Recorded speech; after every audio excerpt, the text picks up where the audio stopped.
Alright, here we have the now older Gen 3 Kickr, tapping away at 30 kilometres an hour. I just want you to listen to that noise.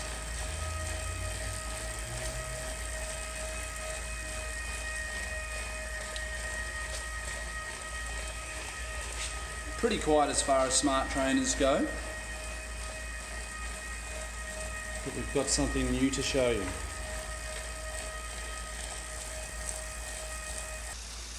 And here we have it, the new Kickr18. Listen to it now.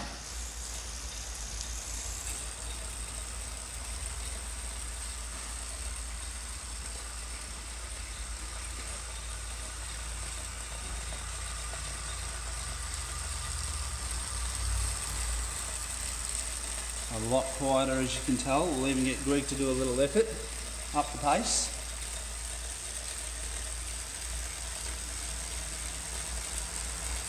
Just a little bit of chain noise over the cassette there, and really nothing else.